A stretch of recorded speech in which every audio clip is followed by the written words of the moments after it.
to come do. In fact, claim the require and again, not so come do much in this is a very serious diabolic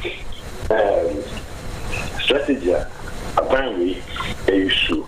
And your coil and you say, which in China can say Kukuna Tuno, they are going to need the answer to women the costume of man. Common Cocasa, and the ATS, the penny blue. In fact, a woman who Mawa crowd or so we just cook. But a hard drink, and my movie, a dream maybe I will hold air to film. Cocoa farming as a business would be a age. Na wojaya adela fast o komaza la msefo o makutuga la msefo o makose yensu o makose yufuye ene manka ese nwahwe ya ma omen every so this is how low we are thinking as a country. Thank you, we are thinking about woman musika woman o think too much so yes ehia forna umunza wasi buburu umum na sofa adia yinyonom ndisi for no bano mo access se ni di yinyonom ehia woman komune fe no umum na sofa na neska for because enta ni papa mo enta ose nene ewo bi na think ni kumase no ebeka se ebeba kokko akrafo ho achi obede okay, my woman to cool, watch you. That's why you for you say that you don't believe in that.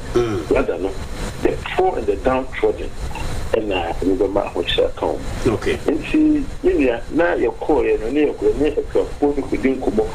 Now, yes, a first hand. Okay. So, ma, yeah, things I can't want them to be here in your real life. Okay. Now, your call, who said, young quiet. All right. Honorable John Darkum, Rashibi Gedimo for Waswami, Kumase, and Edinko. But Honorable Stellano, baby, a mujina explanation, a bino so de money, Kukubo dema, even though, like you are saying, is a sar reduction hereby at the Ahuchire Abba, at the Abama, Kuku, for one who say, Kuyajuma Ghana, Hano, and not for Mahuchire Ewum. But in Chimunua, or Muche Chimuse, and your moon from Swa, say now, Bano. A grafon moment, yes, I say, we the Anya binding from Swanemu, a year singing and from Swa. Yes, sir, if you're free, many out here. Someone told me, Kuku, no, maybe some told my Ghana. Ghana buying it, like Ghana is buying it. It's on it here. Ghana buying it, or Tom, or no Kuku, if you're grafon her at a certain price, not for Targent for so. And she created me, only word my price here, you might directly. And that Creanino or Twabama what buying said, you make the right decision. Tell the Bayer, Kuku, what the TBR, I mean, you bring your fast food Eddie. No Twabama, and the path that's effective, they said, I bear to straight touch from myself by that and so to meet your booker, bag and a bear 6,000. In fact, a bra, ye interview your better finance medicine million. Some of finance medicine said, 6,000 of time or the street at home. Even though at the time, circumstances had changed, you also the street also still careful for 6,000, even 9,000. Yes. One of the difficult quick afford you quite get to the cash of the director. And see, the of finance minister appeared to many national. Wow, would say Ghana. Which means sure, and can you come, my dad and then you know said, now, what's my attitude? Now, Sana, you boom. Libya, a craft dear. Almost say, Oman to a bar, we are said the near miracles, we are so much to a bar, time. They do not vote for the world economic problems. No, they voted for a government that has promised them. Okay. Say, Obama, one and the a government that promised them, say, Oma Kuku for one far one sassy and Korea Galamsi, if you reach your Kuku, walk, come. Now they are trusting you. I'm a youth, not upper trading. Yes, it is a direct opposite. They are buying a promise saying, as you say, youth media, Kuku, you must see, many so much Kuku in the pool, whom you Kuku fast, yes, and I'm saying. And that is where the problem is. It's really a summer actual or minor actual cocoa for you. Okay. And yeah, summer the DDR cocoa, the cocoa industry is what has sustained this country. In fact, I'm saying maybe a year oil, it was only cocoa to good. Okay. Now, cocoa now. Remember, sir, we cocoa man. Women have cocoa, unfortunately, and cocoa doesn't come years ago. And to change him, the moment they are the poorest. Not poor, say a group maybe a what's air bar. And government, every sumono, was the big you pass on the reduction to the cocoa farmer. Let's be there. That excuse the area on this for the day. And let's see that. And let's say, what market price of cocoa so down. Cocoa price or yet so. When I could do a price yet so. I bet be a cocoa price, no. And I'm saying commodity in Tino. It's me, it's me cost not buffer, it's me cost not buffer. I bet be a or maybe for the number of yes, I have produced cocoa since independence. I bet be a what what market price I have strategy or to cocoa. Okay. Maybe I just say a dallas of walker could afford it or cacao or the Benobo. I bet we inquire a buyer was when they won't pass any the for better. I bet we inquire a buyer was so no a for movie shoe, movie muja, then baby, more, more. This is the first of history. So we should put it in perspective. And yes, sir, a group and a very any the whole set on the day. We cocoa farmers lady from my and told. And we should condemn it for what it is. Okay. Okay. And now the assurance somebody amaku for say kwan bia mo be fa so bia asese de omunsa ebe kan asese omunsa kan no ometumi aka no you continue to engage aban no say aban na nya the right and even though cocoa ne bo aba form kra eni kwan say price we na cocoa for omunsa kan na but that's the point. Okay. I didn't see a price number for me. No aban no no take it up then na make for home to. That is our point. So if you see a tete so a buy a twam nyina no yet it so a buy no and a boss aka on fast aka no and kwese for. You understand? Yeah. And let's say so that let's so and pay biano a cost na bafom a cost na bafom a bafoma a buy no a dicano. You can pass what bands are buying na papa ba wasu na bone ba ela wudane enti se aban no aye na dwen so akwafo de pese bua wo mu a aban no be bua wo doesn't matter the issue there because we say akwafo wo na wo ye moprofo awu kure mu eni ti se dane se bua ye so pa so akwafo ti kan ko ade ba no nkudi odi be ma wo mu enti me de minim se aban we no na ne plan se or share Amakoma de Equafo, anything for basic 4-5 months. Equafo demonstration being to the same check your poker. And what can in young work many of a and what could you get 12 with Abdul what the matter when you and it's a very deliberate wicked policy. Okay. And we need to condemn this government for what is doing to our beloved cocoa farmers. All right, yeah, that's a papa Samoko and the Maku for I know Cocoa for appreciate minority, Manamuntuna Mutu. Before you baby, you know, you move to State of the Nation address on Mampany de Baba Mai, when we say I should be a few more Shasia, Modidimu. Kaka class to name some no bekan sanity and I say yes sanity Nencomodi in the same. May attack State of the Nation. That is what we're expecting from the government. President, Ubazio may promise here the two Galamsey.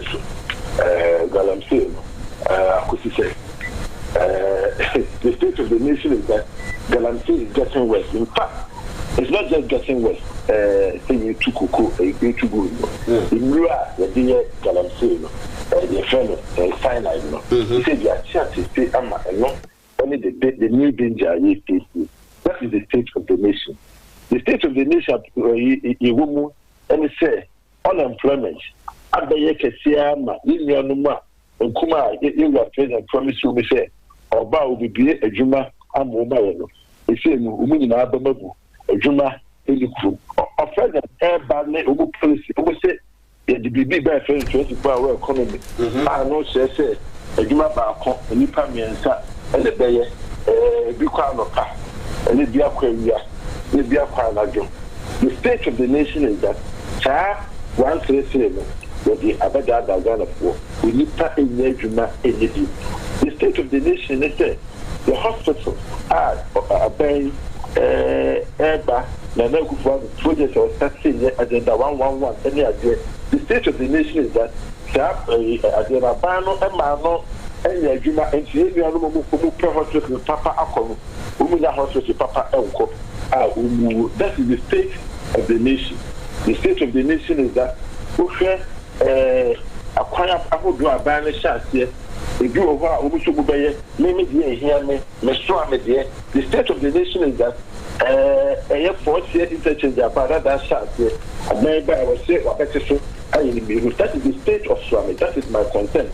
The state of the nation is that the teachers are buying a promising woman say. The state of the nation is there. Young man get training students. Licensure exams, no, that is the state of the nation. That is the state of the nation. I'm very promise sister. When the two Ghana put you and to your two about a man buying. And would you saying and what fulfilling? Unfortunately, that is the state of the nation. And you know, the state of the nation, as delivered by the president, was very gloomy. In fact, the presentation itself was boring in my view. The content was gloomy. There's no hope. I didn't see anywhere our presidency actually said, or where I'm a mayor to pump. Who say who are president? You are supposed to be on top of data. Ghana Statistical Service. Let's say the last 1 year, agreement through the car, workforce 300,000, presidency 1 million. That is the state of the nation. A president who is not candid with his people. What I say. And is that the kind of person we want to lead this country? I think the president has failed the people of Ghana, and we must voice it out. I am not happy of this state of the nation, and I hope that this government will uplift us. I am not happy. Okay, Honorable, if you are to rank an asset retire by in percentage wise, so far, any the Oman Penny kind and performance, what about to bang? Oh, many, I won't say. You have a market space. Yes. It's maybe say, what can you have measure one market here? I don't think that about 50% of my mark. Okay. Even though we need to make more, I want marks when necessary. But I don't think that they've done anything peculiar that deserves a higher mark.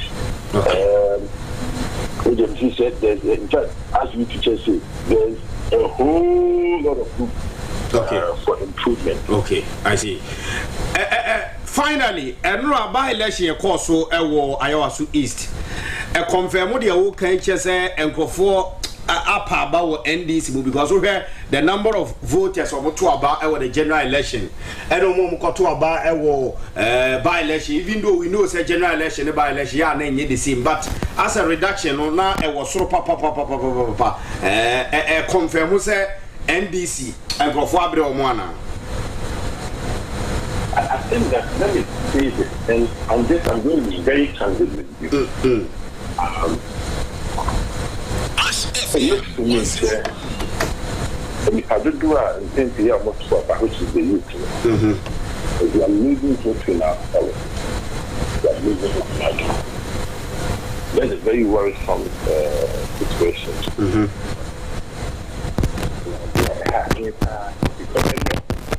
share the turnout. 10,000, 4,000, 2,000, about 16,000. Also, East is a very heavily populated constituency. If you are going to look at the people to Abba, at the end, 16,000 people in the Abba. So the main point is that as a country, we need to sit up and rethink our democracy. Whether our people feel that we are getting the benefits of democracy. I see the first thing, in your moment, just that, you make a diamond one. What may happen? What may happen?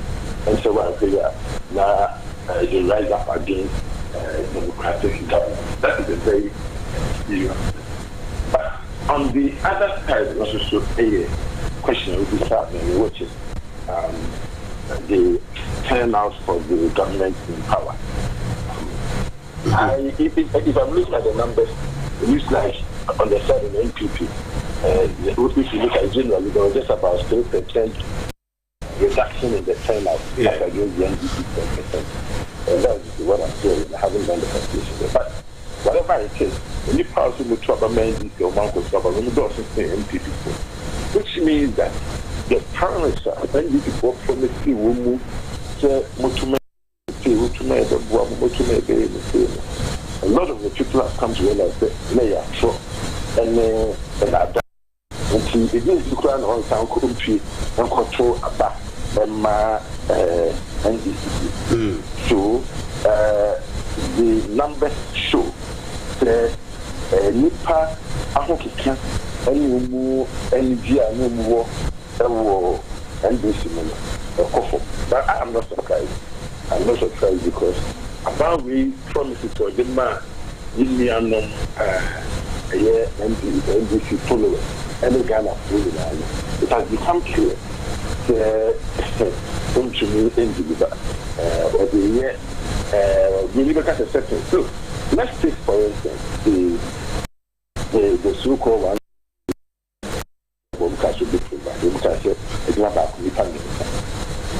It's just a boom say you about calling the cabinet and the 24-hour economy. More family, policy, the policy better. Look, Mr. Obia, or America, Uncle for 24-hour authority acting. In fact, and yet policy view, a authority take any asset. Say, and then coordinate 24-hour economy. They say what policy would you have? And I was so shocked. On this one, no policies involved. I was so shocked and surprised that our president joined in the fanfare said we are signing a 24-hour economy authority act. What? President who was sent to a setting up of authority who have no fanfare there, another 24-hour economy now promised. That is completely different from what you told the people of Ghana. You are setting up authority and no. Nipa be 10 and what for was authority was. And I will could stand on name for Fubika. Almost any problem 24-hour economy authority now back to me.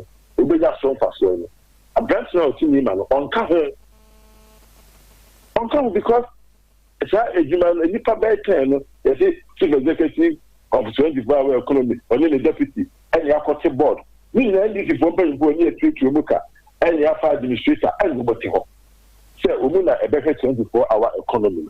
Why is the 24-hour economy? Why is it? We need to ask them. Say, a Juma who promised Ghana for say, Australia, the better Juma boo in the a Juma Bakunipa and a Bayano. We need to ask them, say, Juma, and we're here for you come as a strong amateur, and here for now, I buy a Juma Baku Nipa and a air, Abba, and we're here for it's here for. You understand? So this government is striving on the certain as you could be as if they don't understand us 24-hour economy. Policy no. If you're not in the foundation, everything 24-hour economy. It's a complete lie you are telling the people of Ghana. Look, I am a member of the local government committee. in the past few days, we've been visiting Central Region and the Western Region. And one of the things I visited proposed 24-hour economy market. The state president is 24-hour economy market. And I thought to really understand it because I think that we are joking at the country. And the whole government president will see market. The market we see. And when the Bema a Juma about 24 hours and really, market is a place for buying and selling. It does not increase manufacturing. What the government should focus on are manufacturing jobs. Near export to be $9 that is what creates economy. And it's the whole 24-hour economy. I was to move to one market. I have a top beton. And I should be walk on board here. I was on rather turn the tackle. And I said, we ever got the phone, our China. Now, Waberton or Ghana. There is no manufacturing. And it is the manufacturing part that builds a nation. There's no manufacturing plan to do 24-hour economy. As you say, and that's what they say, our staff is engaging in this fanfare. They are signing into law a 24-hour economy bill. Near your food day. And there are said you may be a class where you know the whole man. We begin to ourselves as a country. And this government, they are running on the back of the goodwill of Ghana for the moment, and we will yet do okay. And we will yet do okay. Ghana for more a while today. The more bread now they are and I see that it's happening. 24-hour economy, we so almost you know, that's what the Jews are looking at. And if you be now, that's it. Also, on South Cotraba, or to make Cotraba, and so it's the reason why people are not going. Okay. It's a very accurate as a country. Otherwise, the repercussion for our democracy is very serious. Okay. Honorable, yeah, that's a papa over what I hear when you're there, my but yeah, my Baba Joe and Pablo, no, the Akohemi Kuku, as and Kregua, and the reserve for Gumo. Why, honorable? Yeah, that's a papa. Honorable lawyer John Darkon, and I know paid in a Kakudi and Komono. I'm not sure we get any more for Swami. About I don't know. Eti na chese kuku ekuafo sesede esimusi boga beti esimusi.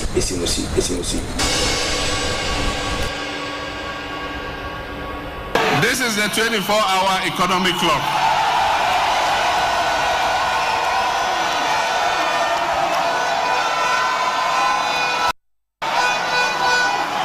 One job, 3 shifts, 3 people. 1, 3, 3.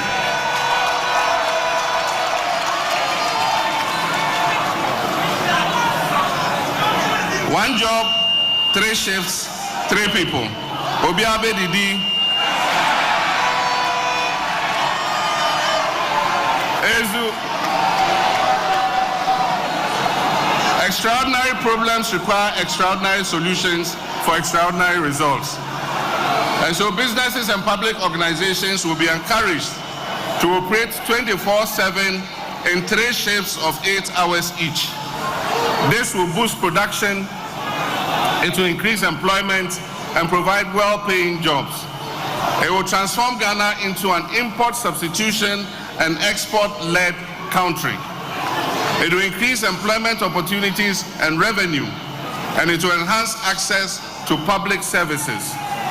We will focus on some selected public institutions that have huge customer traffic. For instance, the ports and harbors should be open 24/7. We have to employ more ports, we have to employ more customs officers, more GAPOHA, more forklift operators and all that.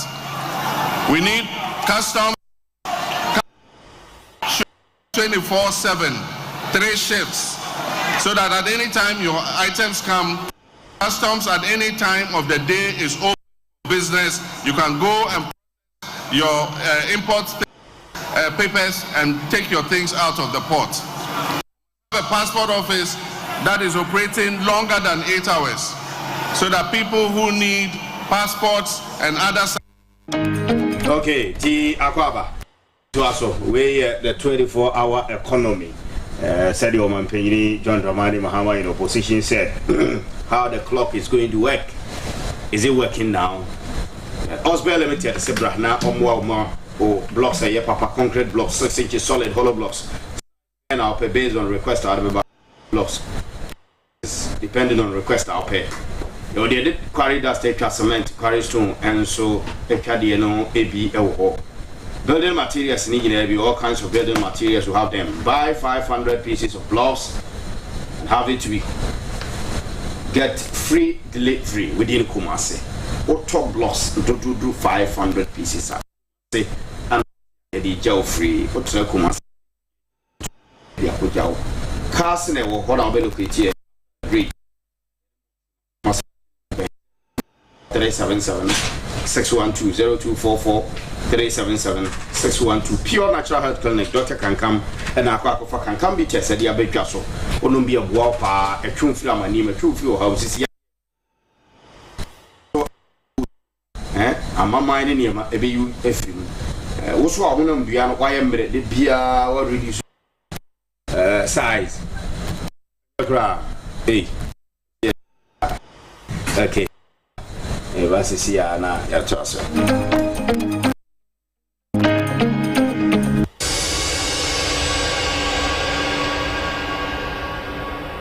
is the 24-hour economic clock.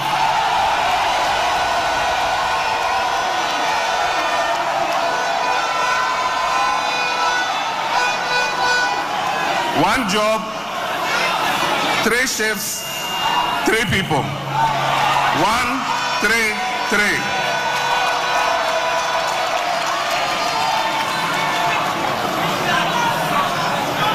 One job, 3 shifts, 3 people.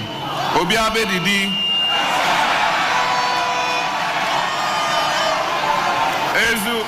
Yes, Obiabe Didi. Young farmers here said America can come.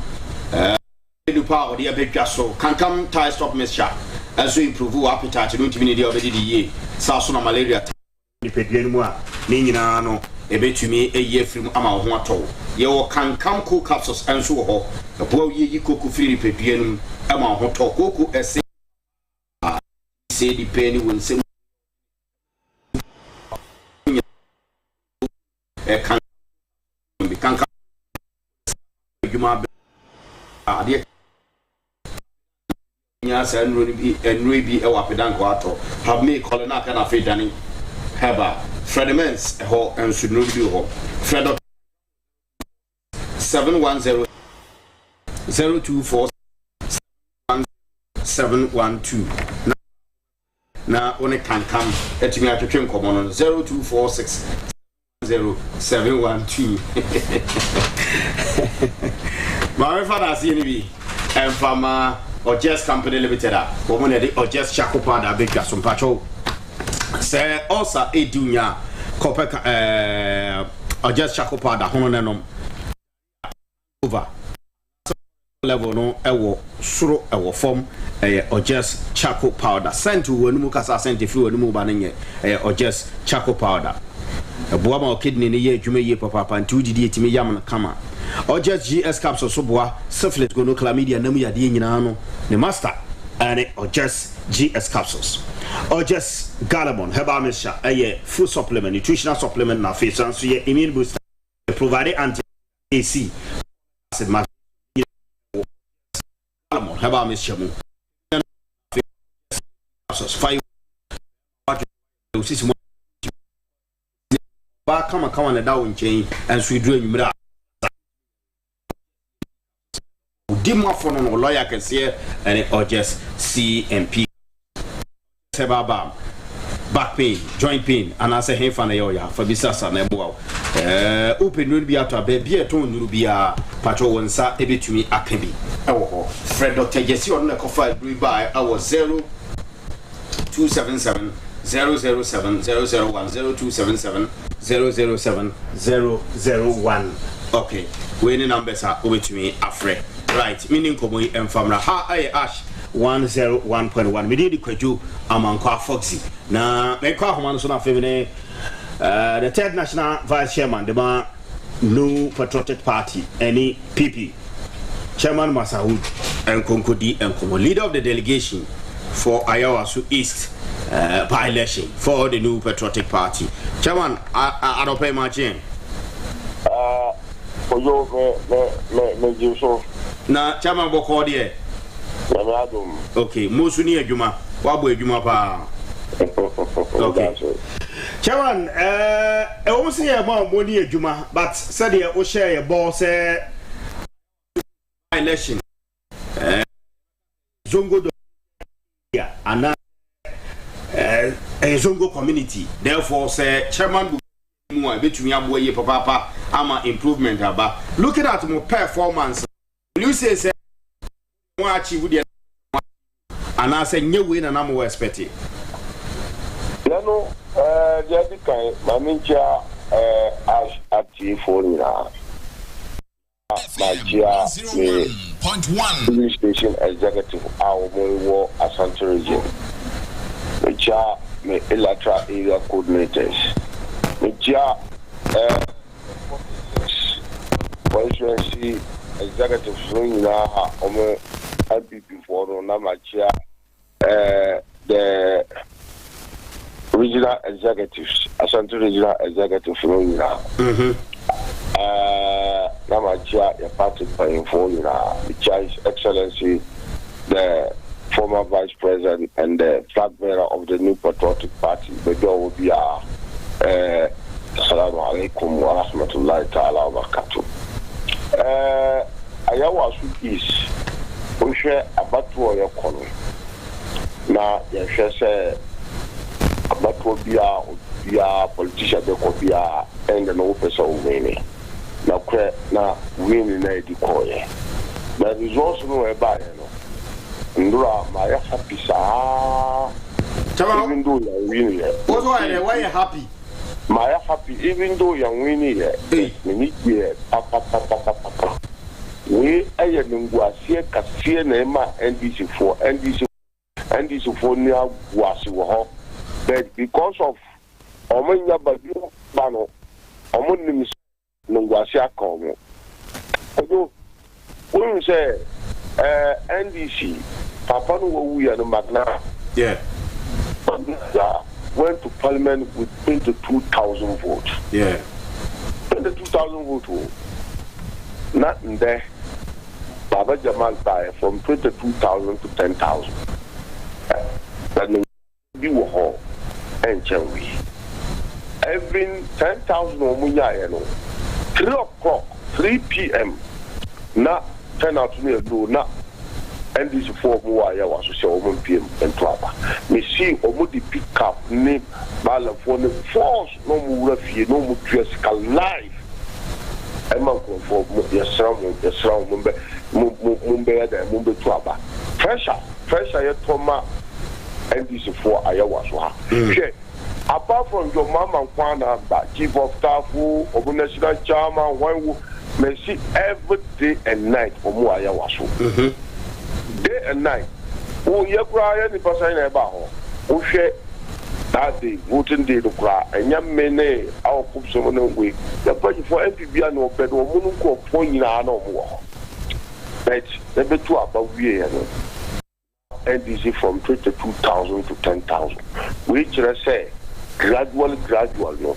The MPB is gaining hope of Ayawasu, and the NDC is losing hope in Ayawasu because only Anna Baba Jamal who per se obey MP Emma Ayawasu is no.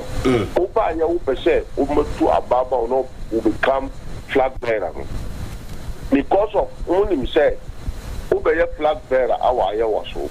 Would the open say, Brahma, you can be over winning. What we are mutu, what we are listen, what of fridges, what of TV, plasma munina, Oceano Mukujina. So you see, Baba Jamal, Oya candidate to be a more from Munim say, Oya candidate not here, about to one baby. So NDC for almost to about over 22,000 Emma NDC. MP no Papa we and NDC it is time you be a catcher NDC for no I to say NDC fire for granted. So because every by election a back constituency, we will say there is a developmental project the sitting government any by election by we will say sitting government will quickly some projects be no yet they ever convincing conform no to Obama. Akotia kumowu asimno minina but in this case I was case me say ojo hwe ene wona tiaka o hwe ayawa o hwe Lima roundabout hono Lima roundabout ko mambu bioko pick Accra gas so is in a high o hwe kwano na NDC for our for no mu say bad Allah because of by election we will say point we there on the machine NDC and pure water flow move from by Nima even push run about no call new town almost street board now even Umbrambe changes street board for man for we NDC know that so far I will be a candidate in Iowa so no automatically to become MP, so they don't mind that. So I hold them now. Abufu about me see 3 o'clock, not 10 now. Obe police station now. Police station a total number of registered on now 400. Now 3 o'clock, after 3 o'clock, not only 70 people, 80 people never to about. Okay. So I'm 10 out to buy now. Over lose drastic. So yeah. Even though we win parliament, but parliament we there and then was here no more parliament no. Baba Jamal, Nima Fortress say yes, I'm telling because Baba Jamal even vote to be to Shukra and yet 22,000 to 10,000. So yeah, we are happy of the results in there because when you say yeah, since 1992, I was and yes, presidential and parliament MPP never won seat there. But at the other FNO, how is the MPP on which say the Yaji but then our Aya was issue one day the MPP will snatch the seat in Iowa because the NDC is making unpopular. Okay. That's why the NDC is unpopular in those constituency in the course of the Mama Casa obey now okay. Now that they are the Uko Nimano bridge be one friend and Nazar bridge. Among the MP no dinner man. Don't boys be one. Therefore, the Casa. Almost see almost to our NDC for the almost to about my NDC because Basentale Baha catch almost say although the big Jimamo almost in a cheese you almost see you to know almost Basentale for 17 times 17 times you know almost Basentale 2 times 2 times on Basentale me too there's no any proper message and assembly free Basentale name and more you to know who no more said Omenya Jima free NDC. So Omuba fear abetra. So Basentale Casa or the motor the Namomusi Omu area no Casa no himself Jago one day or Mukra Polo. Okay. Because Adia 12 Mudia no Omunia. So Intina and there who say from 22,000 to 10,000. Yeah, the whole say I need your mind. Okay, Martin. I was going to tell Masaud MPP National Third Vice Chairman. Chairman, also the Munya, yes, if you compare to a previous election, no, but Munya 9,000 plus, and you know, at about 4,000. So Mufi said, "Mo fine average nene makekani maboma. Momo de okay as compared to 22,000. Etime hiya aba 10,000. That's a mudi okay. No, you're 4,000. You're 4,000. You're 6,000.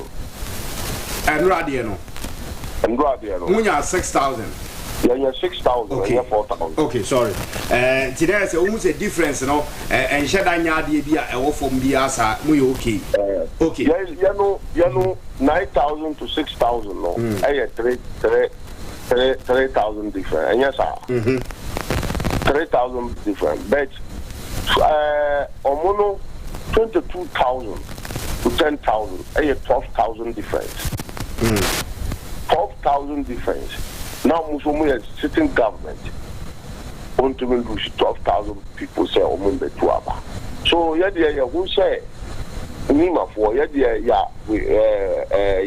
Nima no. Anytime you catch a candidate at my power, no for it to be to Abama no. Yeah, even though you're BBI first step uncle, his car and this for or move sa guy we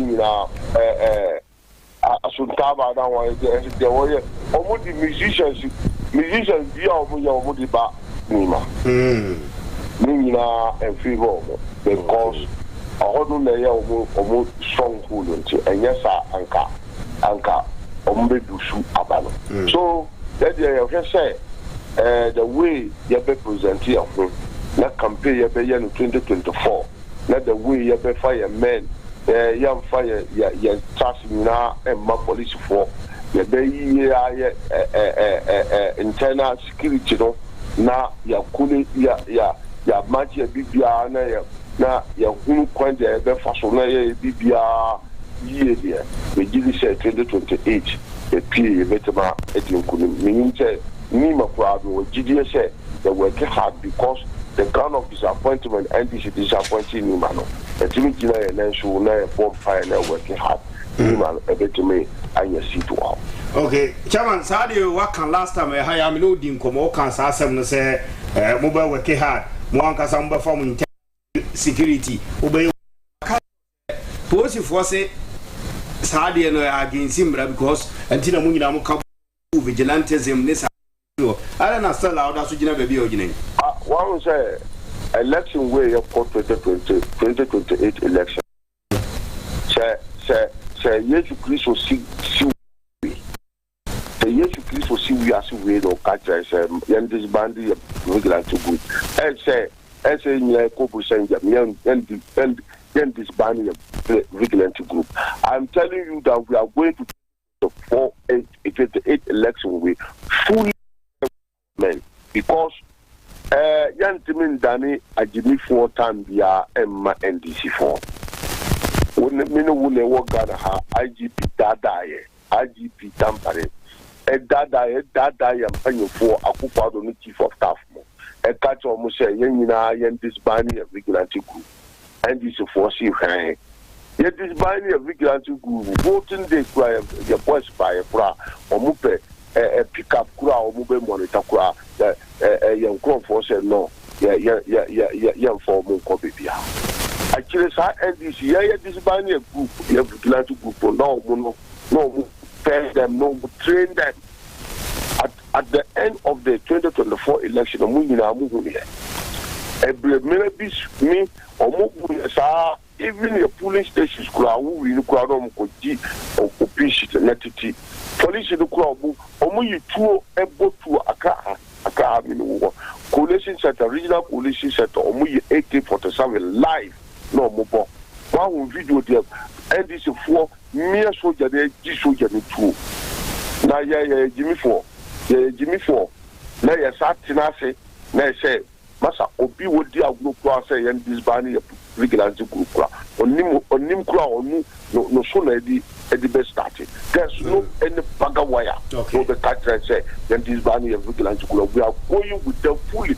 And then Nura, I will say Nura nyakwa na all a piece, but me boys be meeting nam Nura no. Okay. Na Nura no anka ma chile epe azoka sa anka mi taxi anka that anka e wo pisu anka mi hunu azoka ohonom no anka so si wo no na se no ba eno aso ba ho ana wa ma ho na chile sa o sa mi wo ba ma chile sa ba 3 mi ko ya sorry no mo so ba chile sa pe no because ni papa anyway we see ntakwana ya wo abida anka nduru anka mbema wo hun se mene no anka hwana ntakwana na abida azoka no osuro entina ya fane say otete ya wo kwa ya sore no ba no na mesi aka ha ontimi nchina aka ha wo na azoka o mja mi na azoka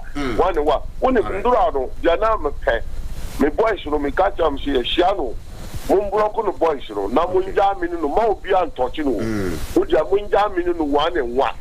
Just 5 minutes. Then they have 5 minutes. All right. Now, the Abayano. Uncle Begum said, and Cantacobe Funo. Akra Minty, as what I want to mean. To say me to me for me car, me for me in your driver for me, me drive my car, baby. As what a woman $1 billion. Say, on no one can drive a car. Mean to want me. All right. This year, about money, but no pressure, man, or no, only number. Let's pick up no, I want to mean number no. Mate, Chairman, Gina Homeba, the election results, no, I'm getting confused here, Meba. Gina Soki to every man, I'm in Tiadia. Contested in the polls. Number 1 on the ballot is Baba Jamal Ahmed, and he polled 10,884 votes. The second candidate on the ballot is Ibrahim Idrisu, and he also polled 43 votes. The third candidate on the ballot is Yusuf Ali Baba, who also polled 4,009 votes. Okay. Mazaud? Yeah. More results than you. 4,000, not 6,000. Okay. I don't correct. I haven't said 6,000. Now they are 4,009. Okay. Yeah. One train. I'm trying. Results, no. Yeah, I'm 6,000. Oh, so radio station, 6,000, 4,000. 4,000 crowd, yeah. Because Nima no, easy. Matthias, but maybe so we answer the BAC. Only me by arguing say be a humble answer who see now what they call by election never form because wow can say it is on the D-Day no crown and war how a kum say me who Aziz Futa any more maka no count. Do now members of parliament and do an by election because no one to see what more kukwase ewo Eastern region akwa kodikoko ahumboa na nko and na nkrofo pro expect say na nko ebe hu Dr. Mahmoud Baumia say as a flag bearer obekọ akwa campaign omu nyina ma ama adentia one say sometime no me na catch out say anka put more effort kwa nya resource ebe nya no because one say politician your mindset be for instance we are then crowd to be winning we are then crowd to win the way to say that mentality the politician yan be free okay and no now one say Tamale North MP no wu ya no our plain cash no yeah we decided say me se mo decide say mo nkokra na decide committee media na me opinion nyina na mo nya adwene na me si anka enko because the baba could ya ntimi ye na majority carry the vote no mo say media me wo gidie bi say contest we have to take it serious because politics say to me call voter region let me win seat to voter region then it say aya wasu ye ne omukrati ya kata ye nyina ya house of boy same so the other then it say yen to me win but sometimes no politics is is a different game altogether. Politics not to be changing BBR. If not that, your mama cannot sit for or ultimately lose 2020. 2016 or lose 2016 Grano is sitting president or lose with 1.something million. Or about 2020 or lose you. Or continue no 2020. Okay. So election no a different ball together. Right. So media if I say any next time we just say you by election and election very soon. You say MP showing no more police situation no work fear and this for almost fiasca na issue fiasca and this is not the result said clear no so he said the name of one who lost trust with the NDC. They don't trust the NDC. Okay. Because the come 10,000. Yeah. So me advise. So is it true some penny for say Kanoma the flag bearer himself? You didn't see him campaign. No. The flag bearer no are too quiet. Okay. The flag bearer no. The only Ghana. Only Ghana. Okay. Flag bearer are too quiet. Okay. But national executive the general was there, the Naza was there, myself was there, Aziz Buta was there. No. The video, yeah, and right. So okay. For the party, oh, mama. Okay. For the party, the national party, all the national party, all right. That's said in Kobubi. Okay. All right. The Chairman Buga and Anope Yeneno Akako Dinkomo Ewo Akumano Sono NPP National Third Vice Chairman who contested in the polls. Number one on the ballot is Baba Jamal Ahmed, and he polled 10,884 votes. The second candidate on the ballot is Ibrahim Idrisu, and he also polled 43 votes. The third candidate on the ballot is Yusuf Ali Baba, who also polled 4,009 votes.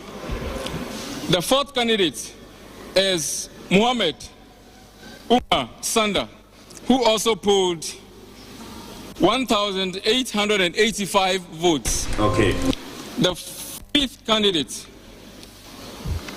also an independent candidate, is Kano David, 104 votes. Now, 16,928 votes. 120 votes were rejected. And in that case, total votes cast amounts to 17,048. Looking at the just announced results, I, Samuel Mofori, the returning officer of Ayawaso East constituency, hereby announce to you your new MP-elect, Honorable Baba Jamal Ahmed. Ashh FM 101.1. Okay, Ashh 101.1. Any Yamabuga, said it here. No. Some beauty lady sanitary pad. But oversaw your best man. Yeah, lady sanitary pad. And a chick absorb in Sue. Fagu beauty lady sanitary pad mu move from action barry sugar a best funny na sa pepe no ba o de hye wa hemfie ho breadu se uja o mensesa bibia ni ho a ebe pia fa nchen bia akwagugu ani ase e woni pem yusu beauty lady sanitary pad boye papa ana afi no esan so boa Emma rashes ne me bi gugu ahemfie no ho afi eyi nka ne me nyina afi o ya no sonko pa ja beauty lady sanitary pad no na say the man nyina to obey be kanfo pada papa ediamo eno an beauty lady sanitary pad oba no o ko school akototo beauty lady sanitary pad do na afagu ne bag mu na onfanko onyusu oba usu fi ma me obi a usu pad na no an beauty lady sanitary pad Ebacho Remarco Company Limited ewo Bantama GNTC omo ana akofa ndodo ede abakru mu 0244 460347 0244 460347 afi 0243 258776 Global Net Foundation and Eton Safro Global Net Foundation any Ghana National Fire Service for na akambu mu a omo hweso beboa na omatumi ape akande ediama Ghana National Fire Service omo pillars bese 9 and omugina so be provide modern fighting and rescue equipment ediama Ghana National Fire Service afi ometumi make sure say fighting and safety training for community and institutions afi ometumi develop a community fire station and a reservoir system nafi national fire safety awareness and advocacy we no niema ugina so a ene Global Net Foundation for aba enti de omo ye nyina ne se rana be bo no mu nyina nka mom na muntimi mpesa akande niema emfama Ghana National Fire Service de jere se e bia opeso bo mo office wo mo obi ade be bo no so e dey support Ghana National Fire Service omo cha kwan wo kuma se airport runabout Jofel kitchen services no ni opposite wa omo mobile money number bi opeso ye donation de boa 0556 93 8043 0556 93 8043 which we have for the same number na onomu edi enkomo a Global Net Foundation Power Specialist Herbal Hospital and I may come for the amount the nighttime award winner for hepatitis B or hepatitis B C what collab ya check here when say yade we need do nyamsrew for any actual Power Specialist Herbal Hospital sense or no there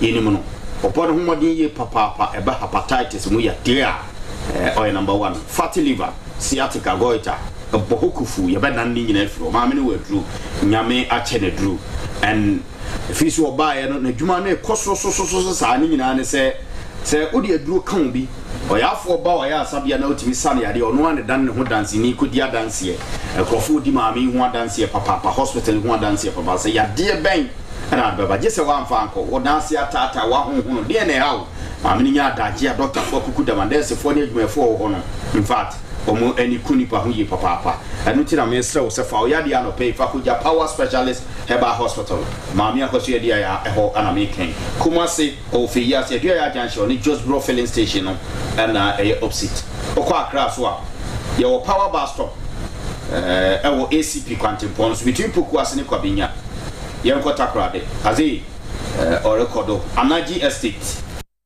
ye ne MA Primary School no number cho eben 0244 54 44 22 0244 54 44 22 and 0200 38 31 200 38 31 na on Power Specialist Herbal Hospital in Komo. Okay. Sabri yanko na yanko to anko. Me say I can maybe ma why Mike dey inside why I don't know you say what nothing dey inside okay yo dey inside until I know shit I know say waiting dey happen okay Medilab Diagnosis Services say if you mu ye nyina na himfie e Medilab ho ne ekoye nhwehwemu ma hu say yes ampa nhwehwemu ye no ekoso e Medilab Diagnosis Services Ghana had open baby a obako wakogoye nhwehwemu woni pedue no mu a e Medilab patcho your branches e obi okumase Bantama de no ane gi ne de anim obi wo Santase na fe obako enso watafo ye obi wo boase obi wo ofen so ana fe ye obi e watachiman ye obi wo sunyane ye obi enso e watamale ana ye obi e wo enkran ye obi e watakrade DNA paternity testing, pregnancy testing, allergic testing, advanced cancer portfolio, ultrasound. Say kidney function test, liver function test, heart studies, lipid studies, need a yebi. You should move be a winnie pedian mubiano. The patrol a Medilab diagnosis services, and a bit to me abo, Amoyasa and Shimuno, a winnie pediano emu. And for any chair baby hospital, na ya sebra, Nabe and Shimu, a winnie pedian patrol a Medilab diagnosis services. A ho and assess a Udwani actually. Medilab number near 0542 58 7300 0542 587300 0542 587300. Medilab, you see your first name in laboratory diagnosis. Or therefore, quite sick. Because I'm called Foxzy. Yeah, fine. They're ready at the moon, I'm swear. Yeah, they're ready. I say. They're ready. I say. I mean, she had a form of shame, more muti, baby will be I mean, sure, you know, Nakopon Cossonia, now say to a baby, a Santimine Ira, on Cossonia and Castle Papa. But you, but my main favorite homra. Actually, over 5 years in the other. And come on out, this is here. Shall we walk on in? Koyamanka. Yes, sir. The way I was with a Mumoko. I glad that's what you are. Are they? So, on your uncle and Nika can be a Say your band was such that. Bible crack, as I said. When you power same through a harmony, whom the idea of the bedroom, he said, so as such a and going power and such a said nobody, why would they buy the Bible? I say, all the no probable normal. And I see Nippons the first one now will be crab Bible. Now, the home was so as I say, you'll be at me for Bible, no cranty. Yanke, what they know, days ahead, never say, for such a and such a. Okay. Hey, could you? Young an open go money, Chairman Buga Edi. May picky be a few. But you, it doesn't look set NPP prepared for any election. Assistance, no. Why? Because you Chairman Bugani or Bekache and say, or na AD and Nim Amoma Kwaya was so east about one. And you know, and you can say video or Casa. Now you have to bury. Now results would him. Oh, can 6,000, Nipa 4,000 as a matter was there be almost who can there be a 6,000. Millions who pink sheet to know. But you are deal very serious. I deal with here and you're very serious. And to West and come to 3,000 MMPP. Chairman Bugabaja. What about less than 24 hours?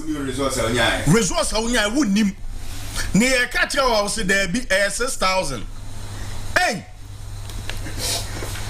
and to say I'm warm, and Rami can't say wait. I'm warm. Where any one said logistics will be uncle candidate now on one cassa, a John Equal contest. It teaches in your quaint of Befaswa, or no bet him Diabuano, and no more Macane, Casa on Cocasa, the Buano. What could you say no more? I saw mine at Tino. What about war? Less than 24 hours. Winning results. And also Kaiser's sister. How? But you no, T. And that's how they win. Oh, my mom, pink sheet. Now, see, I'm more pink sheet to an agent to be anywhere. Who reported to Chairman Buga? Our Baba Catcher and say, Omunya 6,000. Maybe 6,000. Yam Shim say, because I didn't any home pony himself 4,000. 4,009. No one over confusing me. Chairman Buga, if you want some more kind of bad. You've been a friend of money. Because you say Chairman Buga, and son of one more kind of banner. Because this is unacceptable. What do you mean? Can't you say if I were so and now refit that about in less than 24 hours? I want to see a Yasha Munsa say lead our battle. Chema Bugawa nya na dwuma yi. No wonder so bi answer that ha no wanko. Ade enra bi num nam kokko ase. E de bi nu so nam ayawazo east. Candidate no am wa bokagu. Bokagu ni pe na ewu. Bokagu. Me baba e ho no. Na minim say den at 10,000 na dey e be low but adu as we dey super low. What's e confirm dodo. Yeah pa. E confirm dodo. 22 pa 22 10,000 yeah. Passe papa jamana so ni bi onyo mo darling boy won sheda. Tete ho no. No amount for so per plus. Okay, say we be che dia and to delegates na say community no members no mo ho no na how do na bi no request for plasma TV ni mo bags ni bi ansa no mo so makwa akoto aba no what you say enti MPP ni de ekwaye MPP fo a omo na ho do no mo na nyi omo campaign hu ene ma onya 4,000 Oman campaign grant 4,000 na no bia MPP was not serious on because abatu emia and chairman Bugage na ka say 4,000 kra o ma yade just say just won susu da say bi kon be do 4,000 and chairman Buga election amoko na no munya 9,000 plus and na when you 4,000 plus e yo de hey no kwajo hey chairman Buga so mo friend kwajo no mense as ade na ehu ye de ade aso nti chairman Buga mani okobo e che benefo so munya 6,000 na 6,000 amani okobo kire wo mo ne nsan capping sheet ni bi anta mania se na ukona chairman bisa na general secretary bisa say abana ye do so ano se kwahwe no na munya ase a ka je sister na se u shia na ka je so da bi nyesa na no so ti ale o ki sa esa na so won so aje o me so ka che 5,000 kwa ko be je 5,000 chairman Buga shock me nipa ko wa shock to the party and wa shock me because kwajo this is highly unacceptable senke to abana che ebi afi and o catch am so figure no cry yes but abaya to wieye e need 24 hours now be catch am say unya 6,000 was he dreaming na chairman Buga so dia said they be anu bi said they work on oh me so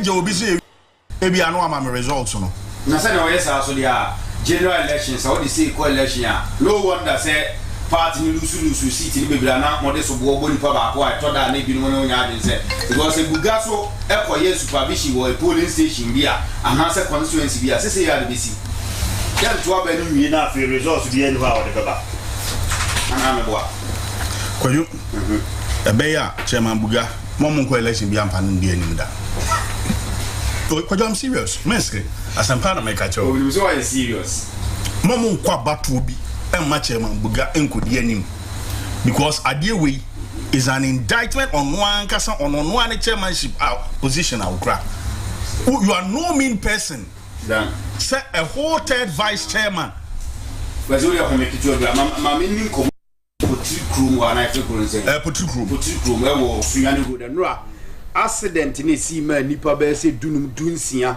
ehwere wo mo enkwa no nura nipa 15 krana na ma yini nkomo ye ne kwabna step ni nkomo kwabna anope ma chien ye ni o mi ya be ma kini aboko de ane party ge ade selection na kanya na so ban patina dia enye pokosa sa na se nura no em se nipa dodo na akra ntimi enuro mo de ma na ni ya be ma enye fedi agro because for say ekuro mu na mo be da be so na nipa dodo si etimi ewu okuro mu ho no ekuro no kwa sum bi be ba kuro boy enkomo kakra na ye Stephen ye den de ya kinkan de ya te se ambulance de open fada bi o ba kumase e bi so say for no so lo du free kumase ko be chem na de ne si yankasa yo mi ya be ma menna wasna ala pension che ya che fo ni ahwe fo mo hwe wo social media say tie ye e wo ye Ashh FM and wo asanteman che ma de there is enno awia no me no e ko bo le no me ta sin yan je say adin kesi bi esi e wo ye particular men no asante mantem bi nya ma enchefo ya tiasam no yes ye pa mo bi fa ye phone any cabinet copy we wo na me na me ko copy my expense registration number aya JT 6576-19 ono wa fa pass ye makomako aya 16 e dey move kumase e na nya chim e wo e betem so ya ni road ni so kan ya ambulance ya e dey na wo ye St. Mary private hospital no so the registration number no JV 527-23 also afa ya opemfo awanya abosome enson eni nimpa nan ye kan ko yi efia drobo amoso de moni atem ye kumase na mi aba be pie ekwan so a ekwan akwaye main road akwaye high road ena ekwan so e wo contractor ponse ena ekwan no hello resite na amusela enwie ekwan no ntama western biasele ni kwa so duwa itumika uduwa tumika na aba be pie ekwan so a ya do ba kwen nam kwan so de mi abema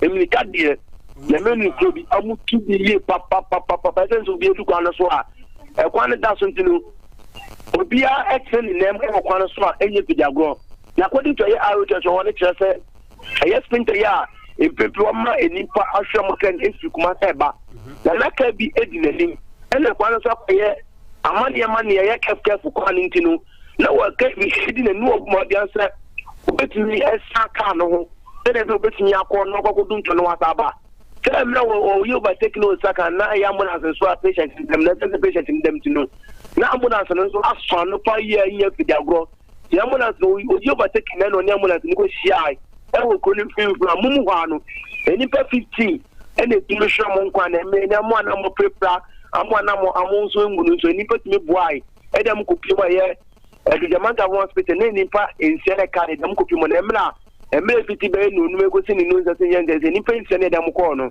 eni pa mi ensan so atumi ya hwe mo nkwa minia wo be pemo agent ni si ni fa mako du otwe ene hwe mo nkwa minia ba ma aya abrabosem ewo empotemia minia ba ma let's go the earlier report no say ambulance ni mum na ye overtake no and tesa na mum na ye for transit no na ye overtake o ko shi ambulance no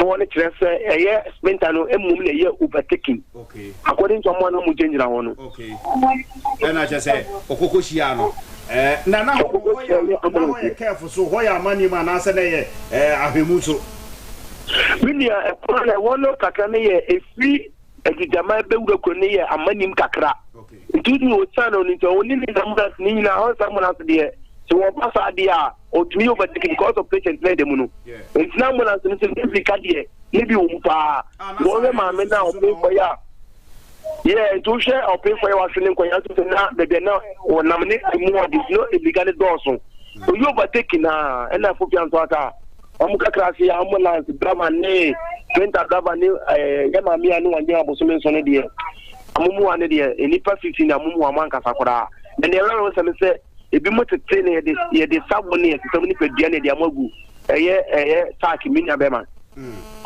meaning say driver na waka sa for transit no it is a sprinter no emu nipa including the driver no munyina wu minya bema emu nipa ne de service wutumi survive plan na nyakopo don ko he de quality ya ibi engines e wo munyina tumi afete anya enye fidiagro anotin minya bema ena opemfo no so ane ye de na ba ji ne so no so wu no da amumu da wanka sakura wow edi se ade chia no pe no kotiri krum ho no san ana hositi enkomodi akokoso ho ne na manfo keka no ho ano pe mene be ma wa woni tiase afena de achia ye ya homboa ne yakọ grants wo enti nkosi anyimi no se because ye tumi call ya police for ne tumi ko bita mo sa so evite na beti ne na mo amahwam kwa mo tumi nya mo busafo amata mo busafo kan enti nkosi anyimi no nsiane ne no so ne na de chene de e be me te ko Ashh FM ne be ma ma so te mini ya so omo mu ni nyina de omo call edugama hospital ho de omo kopɛ amunyina ye de amunyina according to police from some da munyina ko gum ewaye mankranso eye mukabia okay all right stable mate ye da senti se de wasi aka no bre se buni basa be din komo ne ya hwese abusuafo se de mo ka se bi no mo tete ni ade kwan e be fa so e betumi identify omo ehu omo abusuafo ni nyina no bibia ba information bia ba e ba be din komo bi Yo me na was the name of the bomb boy Asante Mantene Ghana baby Amini Bema. Yeah, that's it. Okay, Ashh 101.1 and Wasun Egusu with your opinion Nukudin Komoya Covenant Steven from Potriprum Edujama and Potemo and Ra. Akwanhie si otimi say ya na akwanhie si but no so de nso de ehu pa wo say car timi boom but otimi hu say ambulance na nkasa no okay bro ni ankasa duru ba bi a sabe nani ate because the way adeni sikasi ani no ene de ambulance nanim ye ene de sprinter na na say ye ambulance nam say me because we say no ni tino amem sa but for transit na dey condemn inji kura dam kura yi to form na inji kura dam afrato na nipa na ntimi frito iti ke say eyam ya to the extent say e kire no akire boot no number plate na tara wono na ohu ara hosem na so pemfo na ne ba ni nyina o ohu kura na ne drobo wow ara hosem but nyame na dem nyame na age nti we no ewie ahwehwemu no ba na obehu the fodie no come no but we ne the aka ne nkeka say we yi fa ho we yi say ane ade you say nyame e de mo kra e betimi esi du be a hagen ore na o kasa ode mame ken to we ndie ne maybe okay mame emra accident so ko jo sa kwan ne de e kwa meta fa so de bia me kan ho ansem sa kwan no ye hoho wo so anhwe you betimi ato ka atwa especially baby a send say the state na etienne enraze na woka so protesting say o man grade na ka kwan na say ya basapa baby e basapa na sha se fi utra mo pakakra bi e de ba bedru say obe branch e de awura mankransu krum and all decide no so go straight on farmer so all dey say on so ma bedwi so kakra okay they say that on madwi e free baby na mka pa ho de na say na e de aba de kwa agusi e hono enti e de kwa kosi udi ebe pf mankransu kromati esi kwa ni ende e hono kone na baby a ehu e ye potri krom e hono e fi kwa me krom ho e de krom on the way kwan na tutunu wedu wa anye careful unim kwan so ubeto ka atwene and all the bebu bidie very serious and there is a curve blocks akwa e hono so accident ni see wa anye careful ho wadwe be ozo who say you who any make be ama but obekoso problem me ya nipa makoma kwan they say do more tresade echi bi kula mu ka Jesus Christ 16 plus 3 do 19 chama bugasem ni bia ba ha kwa meska kuliti 19 Gana haya normal na say ya do so 30 something million hu enam say na bi biansi krom ho bi aka we no na say kwa ya do so bumbo biansi e bi film enye 19 etimi